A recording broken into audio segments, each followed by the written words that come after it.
ఈ ఆట నువ్వు గెలవబోతున్నావు. ఏమిటంత నమ్మకం? నాకు జోస్యం తెలుసు. ఇన్నాళ్ళ నుంచి చెప్పనే లేదే. చేయి చూసి చెప్పండి. మంచి చెయ్యి. అయ్యో ఏమిటండి ఇది, ఇప్పుడే పెళ్ళైనట్టు. పెళ్లికి దీనికి సంబంధం ఏమిటి? వదలండి. నేను ఇక్కడ పేక ఆడుకుంటున్నారు, అక్కడ మీ చెల్లెలు ఇంకొకటితో హాయిగా లవ్వాడుకుంటోంది. ఏమిటాయన ఉండి ఉన్నమాటే అంటున్నాను సార్. రెస్టారెంట్ లో అరుణ ఇంకో కుర్రాడితో కలిసి ఒకే బొండంలో 2 స్ట్రాలు వేసుకుని కళ్ళల్లో కళ్ళు పెట్టుకుని ఊహల్లో తేలిపోతుంది. అయ్యో నిజమేనా? ఉమ్మాటికి నేను స్వయంగా చూశాను. దీన్ని ఇలాగే పనిస్తే ఊళ్ళో పరువు పోయి తిరుపతి వెళ్ళే పని లేకుండానే గుండు కొట్టించుకుని వీధిన పడతారు. ఇదైనా నమ్ముతారా? క్షమించన్నయ్య, బస్సులో ఆ రోజు నాతో గొడవ పడిన ఆనందిని నేను మనస్ఫూర్తిగా ప్రేమిస్తున్నా. కయ్యంతో మొదలై 1000 వరకు వచ్చిందన్నమాట. తప్పు నీది కాదమ్మా. వయసు వచ్చినా నీకు పెళ్లి చేయలేదు, అది మా తప్పే. త్వరలోనే పెళ్లికి ఏర్పాటు చేస్తాను. అన్నయ్య, భయపడకమ్మా, నువ్వు మనసిచ్చిన అబ్బాయికే నిన్నిచ్చి పెళ్లి జరిపిస్తాను. అన్నయ్య.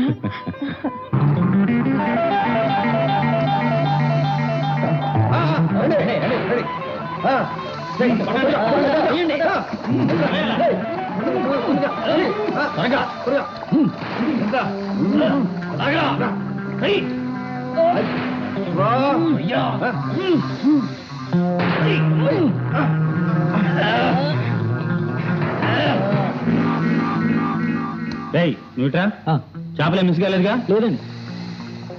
ఇదిగో నువ్వు వెళ్ళు.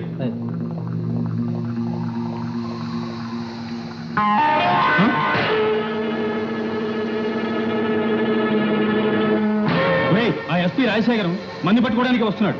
పోతే పోయినాయి, పదండి పారిపోదాం.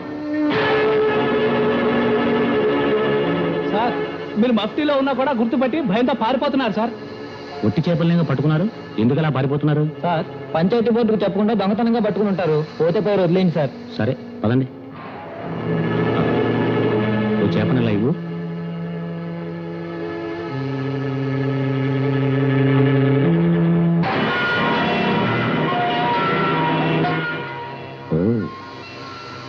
వజ్రాలని చేపల ద్వారా రవాణా చేస్తున్నారా?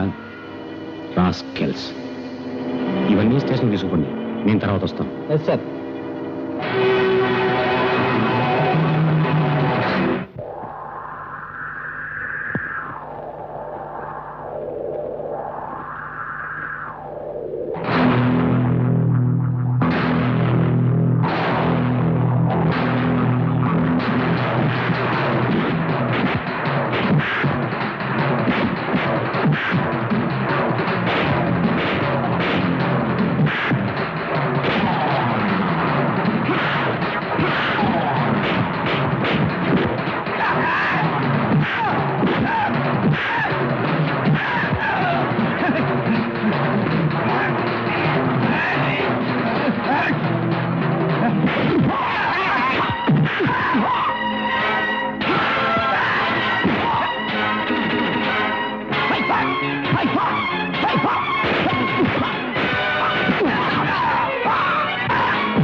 Thank you very much.